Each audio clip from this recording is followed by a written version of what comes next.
Amin. Tema pembahasan kita pada malam hari ini yaitu panggilan dan pilihan Allah. Jadi surat 1 Petrus sudah selesai, puji Tuhan. Dan kita lanjutkan 2 Petrus pasal pertama, ayatnya yang pertama sampai ayatnya yang keempat. Nah, di sini kita akan membacakan di ayat yang pertama dikatakan, dari Simon Petrus, hamba dan rasul Yesus Kristus, kepada mereka yang bersama-sama dengan kami memperoleh iman oleh karena keadilan Allah dan juru selamat kita Yesus Kristus. Nah, pertama-tama di sini Petrus dia menyampaikan surat ini berasal ataupun ditulis oleh siapa. Di sini jelas sekali dikatakan bahwa surat 2 Petrus ini berasal dari Rasul Petrus. Ya, dikatakan dari Simon Petrus, hamba dan rasul Yesus Kristus. Di sini dia memposisikan diri sebagai hamba, sebagai seorang pelayan. Ya, sebagai pelayan dan rasul Yesus Kristus, sebagai orang yang dipilih oleh Tuhan Yesus Kristus untuk melayani Tuhan Yesus Kristus. Jadi jelas posisi dari Petrus di sini, dia perkenalkan kepada kita yaitu sebagai hamba, sebagai pelayan. Ya, bukan seseorang yang memiliki kedudukan tinggi, tetapi jelas dia adalah seorang pelayan dan pelayan Tuhan Yesus Kristus. Dia adalah pilihan utusan langsung dari Tuhan Yesus Kristus. Dan di sini dikatakan kepada mereka yang bersama-sama dengan kami memperoleh iman oleh karena keadilan Allah dan juru selamat kita Yesus Kristus. Nah, pertama-tama di sini kita harus melihat kepada siapa surat 2 Petrus ini dia berikan. Jelas di sini dikatakan kepada mereka. Ya, mereka di sini siapa? Saya rasa saya sudah ulang beberapa kali bahwa mereka ini adalah jemaat ataupun orang-orang Kristen yang tersebar di berbagai tempat. Kita bisa melihat di 1 Petrus, di surat 1 Petrus pasal pertama, ya, ayat yang pertama secara khususnya. Di situ diberitahukan bahwa ada 5 tempat, ya, di mana orang-orang Kristen ini tersebar, ya, dan disinilah, ya, atau kepada orang-orang Kristen inilah, ya, Rasul Petrus memberikan surat 2 Petrus ini, sama seperti surat 1 Petrus sebelumnya. Jadi jelas sekali kepada orang-orang Kristen yang tersebar, ya, ada 5 tempat, dan di sini dikatakan yang bersama-sama, ya, yang bersama-sama dengan kami, ya, mendapatkan iman, ya, oleh keadilan Allah dan juru selamat kita Yesus Kristus. Yang bersama-sama. Nah, di sini yang lebih jelasnya adalah yang memiliki, ya, iman yang sama berharganya. Ya. Jadi kepada mereka yang bersama-sama dengan kami memperoleh iman, maksudnya adalah, ya, di mana mereka ini, orang-orang Kristen yang tersebar ini memiliki atau mendapatkan iman yang sama berharganya dengan iman yang dimiliki oleh para rasul, termasuk Rasul Petrus.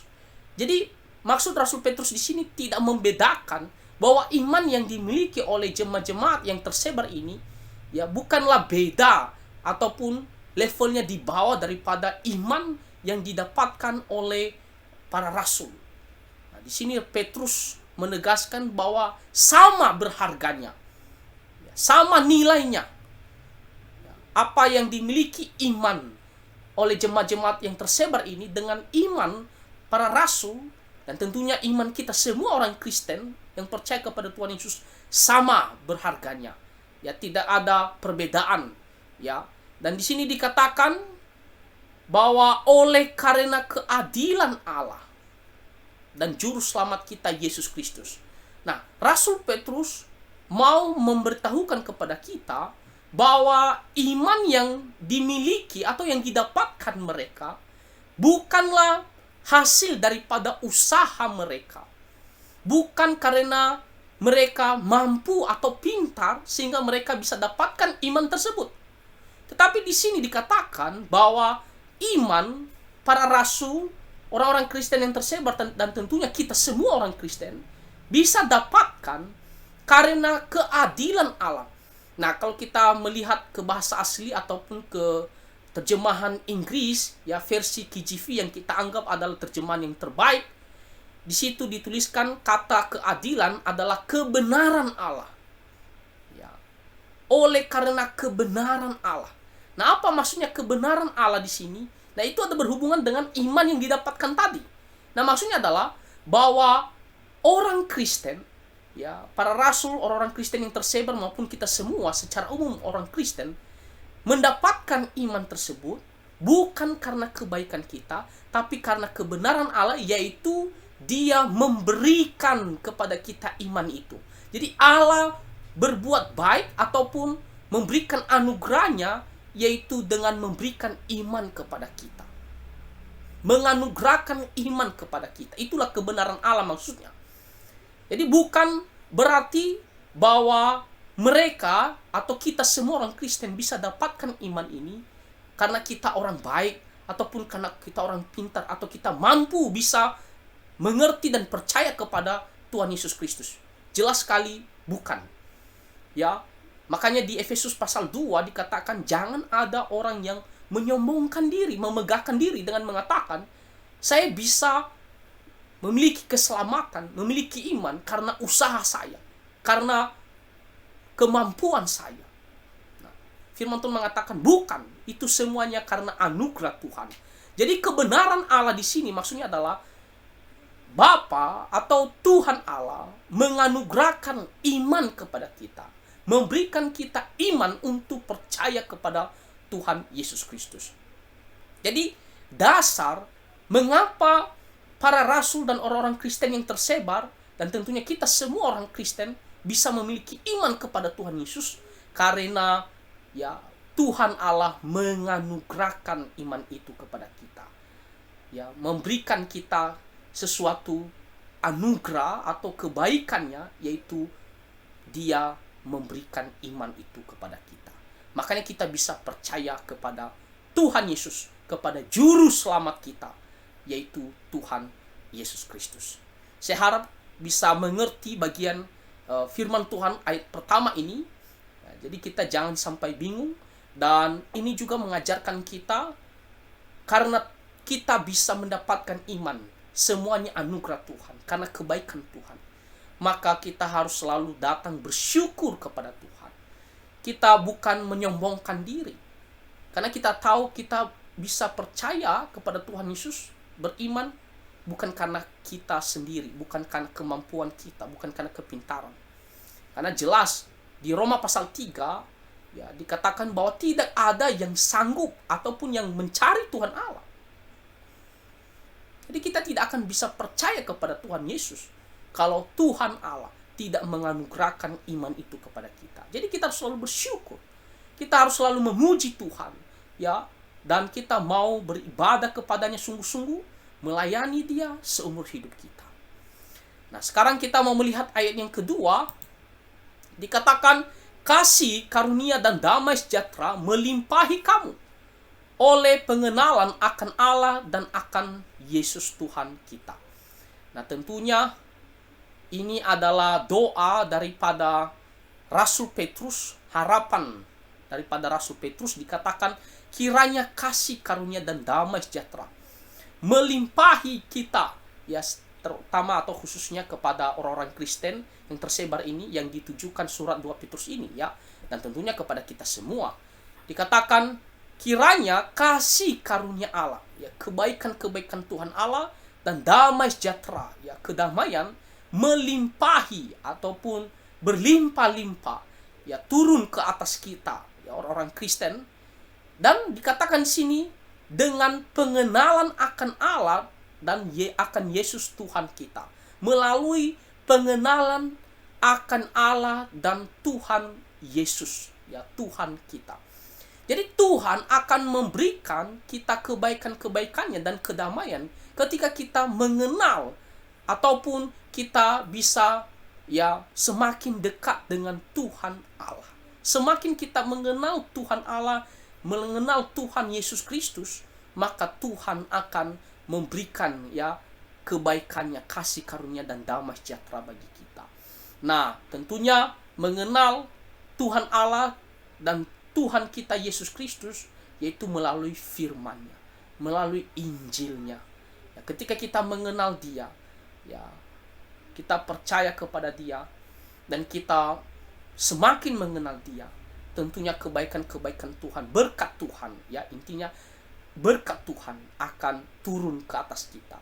Semakin kita mau mengenal, semakin kita mau dekat dengan Tuhan Allah melalui firman-Nya, ya, maka kita akan mendapatkan berkat dari Tuhan. Nah, sebaliknya kalau kita, ya, malas untuk mengenal Tuhan lebih dalam melalui firman-Nya, kita malas untuk mau taat firman Tuhan atau dekat dengan Tuhan, atau kurang begitu semangat, maka juga berkat Tuhan, ya, tentunya tidak begitu, ya, banyak, ya, turun kepada kita. Nah, jadi ada berkat yang akan kita terima jikalau kita semakin mengenal Tuhan, bertumbuh di dalam Tuhan. Oke? Nah, tapi harus hati-hati. Jangan selalu artikan bahwa berkat Tuhan, segala kebaikan Tuhan itu hanya bersifat jasmani saja. Ya, hanya urusan-urusan harta duniawi saja. Ini juga bisa berarti berkat rohani, ya.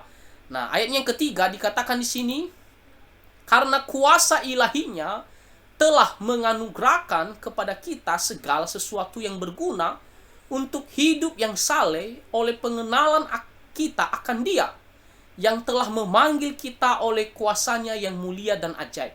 Nah, kalau kita membaca, ya, sepintas ataupun beberapa kali ayat ketiga ini, mungkin kita tidak akan mengerti apa maksudnya.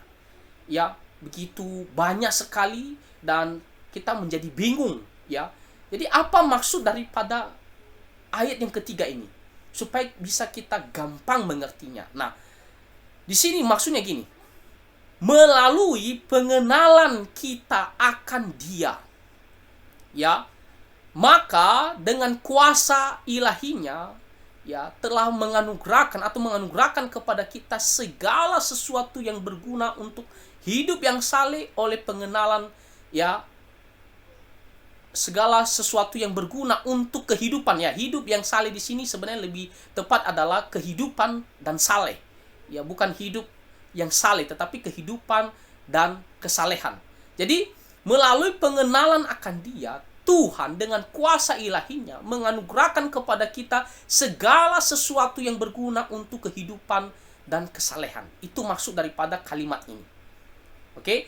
Nah, jadi ketika kita mengenal Dia, ya, kita mengenal Injil, kita mengenal Tuhan Yesus Kristus, ya, kita percaya kepadanya, ya, kita mau mengerti firman Tuhan dan kita lebih taat firman Tuhan. Di sini dikatakan, ya, dengan kuasa ilahinya, ya, dengan kekuatannya yang tidak bisa gagal, dengan kekuatan yang tak terbatas, dikatakan Dia menganugerahkan kepada kita segala sesuatu yang berguna untuk kehidupan dan kesalehan. Karena kita mengenal Dia, maka kita akan mendapatkan kehidupan, ya. Nah, tentunya bukan hidup, maksudnya kita sekarang sebelumnya sudah mati secara jasmani, lalu kita hidup setelah itu, bukan. Nah, tetapi tentunya kita hidup di sini, ya, pertama-tama adalah secara rohani, dan setelah itu nanti kita akan hidup selama-lamanya. Nah, tetapi di sini dikatakan, ya, Tuhan menganugerahkan kepada kita segala sesuatu, ya, yang berguna, segala sesuatu yang berguna untuk, ya, kehidupan, ya, kehidupan rohani kita dan juga, ya, untuk kesalehan. Jadi pengenalan akan Dia memimpin kita untuk bisa mendapatkan kehidupan, ya, dan juga kesalehan. Ketika kita mengenal Dia, tentunya kita ya hidup secara rohani ya pertama-tama. Dan tentunya ketika kita sudah hidup secara rohani dan kita akan dituntun masuk ke dalam suatu kesalehan ya, dimana kita akan mau taat firman-Nya, beribadah kepadanya dengan sungguh-sungguh ya. Makanya dikatakan ya, Tuhan Allah menganugerahkan kepada kita hal-hal yang berguna, segala sesuatu yang berguna untuk kehidupan kita dan kesalehan kita. Jadi betapa pentingnya kita harus mengenal Dia, mengenal Tuhan Allah melalui Tuhan Yesus Kristus ya, anaknya yang tunggal ya. Kita bisa mendapatkan kehidupan dan juga bisa hidup dengan saleh sesuai dengan kehendak Tuhan jikalau kita pertama-tama bisa mengenal Dia dengan benar.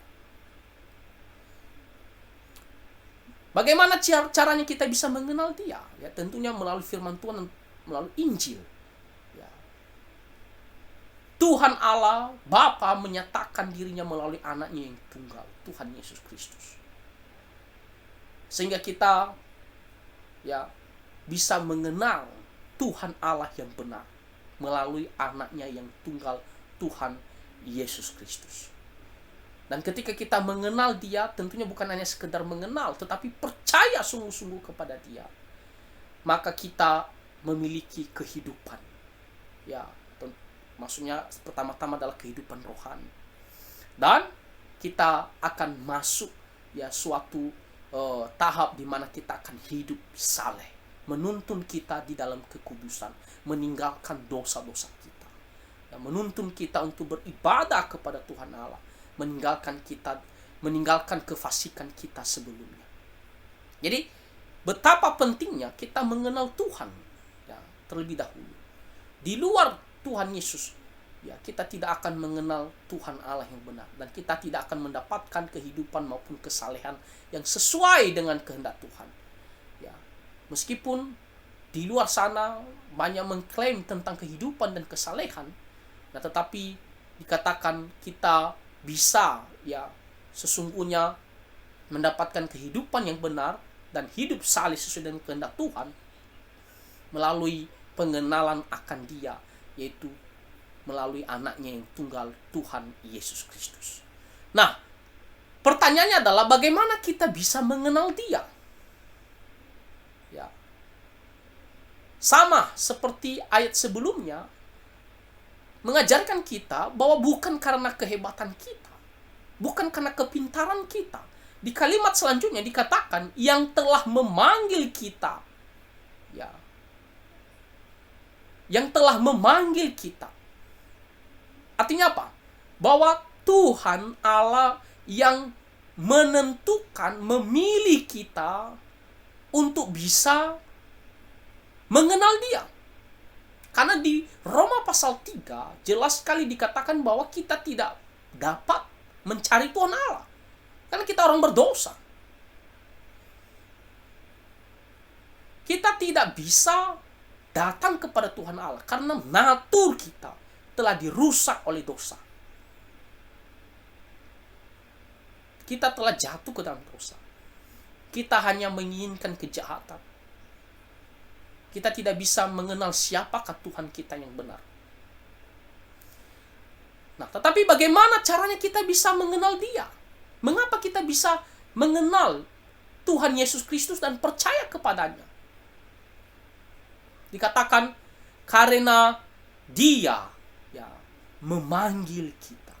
Jadi ini adalah suatu doktrin bahwa Tuhan Allah yang memilih kita, yang menentukan kita.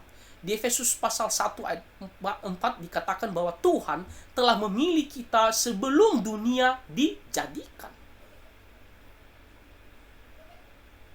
Tuhan Allah yang telah menentukan kita sebelumnya untuk bisa percaya kepadanya dan diselamatkan. Pada waktunya kita bisa percaya dan diselamatkan kepada Tuhan Yesus Kristus. Jadi sekali lagi di sini mengajarkan kita bahwa semuanya karena anugerah Tuhan. Jadi jangan kita memegahkan diri, oh saya bisa ya percaya kepada Tuhan Yesus karena semuanya, karena kepintaran saya, kemampuan saya untuk mengerti. Bukan. Karena Tuhan yang memanggil kita. Memanggil kita ya pada, dikatakan di sini, oleh kuasanya yang mulia dan ajaib. Tapi kalau kita melihat di bahasa Inggrisnya dikatakan ya memanggil kita ya pada kemuliaan dan kebaikan. Jadi maksudnya apa? Tuhan ya memanggil kita, selamatkan kita, ya buat kita untuk percaya kepada Tuhan Yesus Kristus supaya kita bisa ya masuk pada kemuliaan ya, dan kita bisa hidup ya di dalam suatu kebaikan. Bukan hidup di dalam kecemaran, di dalam dosa ya, ataupun kita hidup di dalam kebinasaan. Jadi jelas sekali bahwa Tuhanlah yang memanggil kita. Ini poinnya. Jadi jangan sampai bingung ya, dan jangan sampai kita merasa bahwa setiap orang berhak ataupun dia sebagai aktor utama yang menentukan mau percaya atau tidak percaya. Karena ada suatu ajaran sesat yang mengatakan ajaran tentang free will ya, free will ya. Di dalam merespon ya Injil, mereka mengatakan bahwa kehendak bebas itu mutlak ya ada pada diri orang tersebut untuk memilih percaya atau tidak percaya. Jadi tergantung kebaikan seseorang, tergantung diri seseorang, tergantung ya kehendak dia 100%. Kalau dia mau percaya, dia mau percaya. Kalau dia tidak mau percaya, dia juga punya kehendak bebas sepenuhnya untuk bisa menolak. Apakah benar demikian? Jawabannya salah. Ya, kita tidak punya kehendak mutlak untuk menentukan percaya atau tidak percaya. Karena jelas sekali di Roma pasal 3 ayat 10-20 dikatakan bahwa kita ini orang berdosa, tidak ada yang benar, tidak ada yang mencari Tuhan Allah. Jadi bagaimana kita bisa menentukan, mengatakan bahwa kita bisa menentukan mau percaya kepada Tuhan Yesus atau tidak? Itu adalah ajaran yang sesat. Kita bisa percaya kepada Tuhan Yesus jelas sekali, bukan karena free will kita yang mutlak, bukan karena kehendak bebas kita untuk memilih percaya atau tidak percaya. Tapi dikatakan di sini karena Tuhan Allah yang memanggil kita. Aktor utamanya adalah Tuhan Allah menentukan kita dengan kasih-Nya ya untuk bisa selamat ya, dan Dia menganugerahkan kepada kita iman pada waktunya untuk percaya kepada Tuhan Yesus Kristus. Jadi makanya kita harus selalu bersyukur kepada Tuhan. Makanya kita katakan semuanya anugerah Tuhan. Makanya kalau kita katakan anugerah itu berarti apa? Ya, belas kasihan Tuhan. Dia berikan secara cuma-cuma. Bukan berdasarkan kebaikan kita. Tetapi itu adalah belas kasihan Tuhan yang mutlak. Dia berikan kepada kita. Karena kita tidak layak tapi Dia berikan. Itulah anugerah. Jadi kalau ada yang mengatakan orang bisa percaya tidak percaya itu adalah kehendak bebasnya, dia punya kuasa atau menentukan sendiri mau percaya atau tidak percaya, itu adalah ajaran yang sesat. Ya, kalau kita katakan saya yang menentukan bisa percaya, makanya saya bisa menjadi orang Kristen, maka kita bisa menyombongkan diri. Dan itu bertentangan ajaran firman Tuhan di Efesus pasal 2. Ya, ayat 8 sampai ayat yang ke-9 yang mengatakan bahwa bukan karena usaha kamu, bukan karena kebaikanmu, tapi semuanya anugerah Tuhan. Jadi jelas bahwa iman dianugerahkan oleh Tuhan. Kita bisa menjadi orang Kristen karena anugerah Tuhan. Makanya kita harus selalu bersyukur kepada Tuhan. Ayat yang keempat dikatakan dengan jalan itu Ia telah menganugerahkan kepada kita janji-janji yang berharga dan yang sangat besar, supaya olehnya kamu boleh mengambil bagian dalam kodrat ilahi dan luput dari hawa nafsu duniawi yang membinasakan dunia. Nah, di sini dikatakan dengan jalan itu. Ya. Dengan jalan kita bisa menjadi orang Kristen, dipanggil, diselamatkan oleh Tuhan, kita bisa mengenal Dia, percaya kepadanya, Tuhan menganugerahkan ya kepada kita janji-janji yang berharga dan yang sangat besar. Ya. Ketika kita bisa mengenal Dia, menjadi orang Kristen, percaya kepada Dia, maka Tuhan menganugerahkan kepada kita, dikatakan janji-janji yang berharga dan yang sangat besar. Nah, janji-janji yang berharga ini ya tentunya di dalam kehidupan kita ini secara khususnya ya pengenalan akan Dia bertumbuh lebih, ya mengenal Dia lebih dalam, dan juga ya janji-janji yang berharga dan yang sangat besar ini tentunya ini menuju kehidupan yang kekal. Ya, bahwa Tuhan akan memberikan kita keselamatan, hidup yang kekal. Ya, setelah kita meninggalkan dunia ini, kita akan masuk ke dalam kerajaan surga. Nah, di dunia ini ya kita mendapatkan berkat, ya berkat rohani, ya pengenalan akan Tuhan Allah yang benar, semakin mengenal Dia. Dan di surga nanti kita akan mendapatkan hidup yang kekal. Nah, ini adalah janji-janji yang sangat berharga dan yang sangat besar. Melebihi daripada janji ya yang ada di dunia ini, yang ditawarkan oleh dunia. Nah, jadi di sini dikatakan bahwa Tuhan menganugerahkan. Sekali lagi dikatakan di sini menganugerahkan. Ya.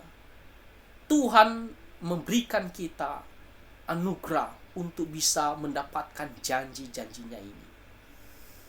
Ya, untuk bisa mengenal Dia dan bertumbuh ya lebih dalam, bertumbuh ya di dalam Kristus, dan nantinya ketika kita meninggalkan dunia ini kita akan masuk ke dalam kerajaan surga. Dan dikatakan di sini supaya supaya olehnya kamu boleh mengambil bagian dalam kodrat ilahi. Kodrat ilahi maksudnya di sini adalah sifat keilahiannya. Ya, sekali lagi, kodrat ilahi di sini adalah sifat keilahiannya. Jadi supaya olehnya kamu boleh mengambil bagian dalam kodrat ilahi dengan janji-janji Tuhan ini, yaitu dengan mengenal Dia lebih dalam, bertumbuh ya di dalam pengenalan akan Dia, ya kita bisa mengambil bagian dalam sifat keilahiannya, yaitu pertama-tama kekudusannya. Kita akan semakin hidup di dalam kekudusan. Ya, dan dikatakan di sini ya dengan janji-janji Tuhan ini ya yang dimana Dia menyediakan kehidupan yang kekal bagi kita, kita mendapatkan ya kita mengambil bagian dalam sifat keilahian yang dimana menuju ya kemuliaan, ya berbicara tentang kemuliaan Tuhan Allah, dan kita pun akan dimuliakan juga nantinya ketika kita masuk surga. Kita akan hidup kekal ya selama-lamanya dengan penuh sukacita bersama dengan Tuhan Yesus Kristus. Jadi kita akan memiliki ya sifat-sifat yang ada di dalam keilahiannya, yaitu kekudusannya dan kemuliaannya. Ya. Dan di sini dikatakan luput dari hawa nafsu duniawi. Ya. Kita akan terhindar dari hal-hal yang berdosa, nafsu. Ya, dikatakan nafsu duniawi itu menuju kepada hasrat, ya, keinginan yang berkobar-kobar, ya, yang dimana dipenuhi dengan dosa, dan akibatnya dikatakan yang membinasakan dunia. Karena Tuhan akan menjatuhkan hukuman, mengadili, ya, menghakimi ya dunia yang penuh dosa. Jadi Tuhan ya, melepaskan kita dari hawa nafsu duniawi. Kita tidak hidup lagi di dalam dosa, tapi hidup di dalam kekudusan. Ya, dan kita tidak akan binasa lagi karena dosa, tapi kita akan yang mendapatkan kemuliaan, yaitu masuk ke dalam kerajaan surga. Jadi luput dari hawa nafsu. Orang Kristen harus ya menunjukkan ataupun kelihatan dalam kehidupannya sehari-hari ya bahwa dia tidak hidup di dalam dosa.